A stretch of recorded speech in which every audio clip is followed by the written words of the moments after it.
জীবন মানেই উন্নতি। হয় আমরা উন্নত হই, না হয় আমরা মারা যাই। নাইকির সহ প্রতিষ্ঠাতা ফিল নাইটের এই দর্শনকে ধারণ করেই আজ বিশ্বজুড়ে ক্রীড়াপ্রেমী ও ফ্যাশন সচেতনদের হৃদয়ে রাজত্ব করছে নাইকি। 1964 সালে ওরেগন ইউনিভার্সিটি ট্রাকিং কোচ বিল বোয়ারম্যান এবং ছাত্র ফিল নাইটের হাত ধরে ব্লু রিবন স্পোর্টস নামে যে কোম্পানির যাত্রা শুরু হয়েছিল, তা আজ বিশ্ব ক্রীড়া সামগ্রীর বাজারে এক অপ্রতিদ্বন্দ্বী জায়ান্ট।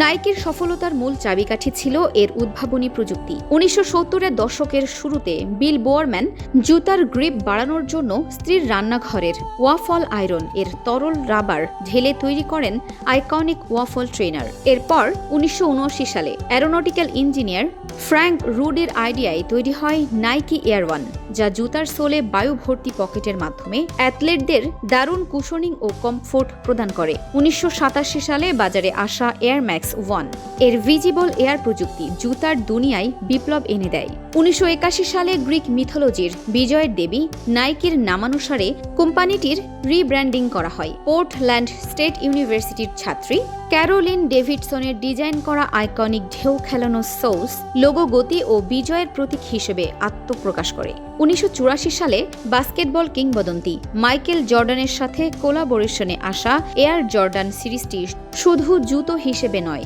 বরং বৈশ্বিক ফ্যাশন ও সংস্কৃতির একটি অংশ হয়ে দাঁড়ায়। এরপর 1988 সালে চালু হওয়া মাত্র 3 শব্দের স্লোগান জাস্ট ডু ইট বিশ্বজুড়ে কোটি কোটি মানুষকে লক্ষ্য অর্জনে অনুপ্রাণিত করে চলেছে। ইউরোপীয় ফুটবলে ক্রিশ্চিয়ানো রোনালদো, কিলিয়ান এমবাপ্পের মতো তারকাদের স্পন্সর করার পাশাপাশি এশিয়ার বাজারেও আধিপত্য বিস্তার করে নাইকি।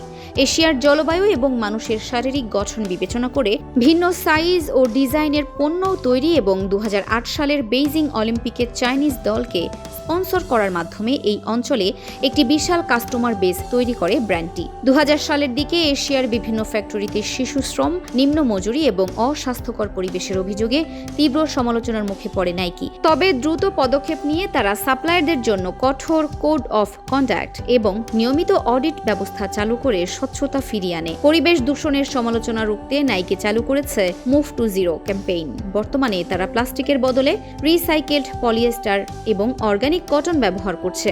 নাইকি গ্রাইন্ড এবং রিইউজড আ শু প্রজেক্টের মাধ্যমে পুরনো জুতো ও ফ্যাক্টরির বর্জ্য রিসাইকেল করে নতুন পণ্য তৈরি করা হচ্ছে। 2012 সালের ফ্লাইনিক প্রযুক্তির মাধ্যমে নাইকি কাপড়ের অপচয় 60% কমিয়ে এনেছে।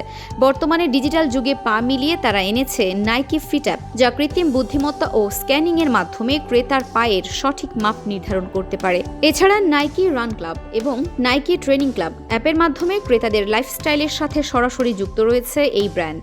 গাড়ির ট্রাঙ্ক থেকে শুরু করে আজকের $multi-billion গ্লোবাল ব্র্যান্ডে পরিণত হওয়া নাইকির এই পথ চলা শুধু ব্যবসা সম্প্রসারণের গল্প নয়, বরং বৈশ্বিক ফ্যাশন, প্রযুক্তি এবং মানুষের আত্মবিশ্বাসের এক অনন্য ইতিহাস।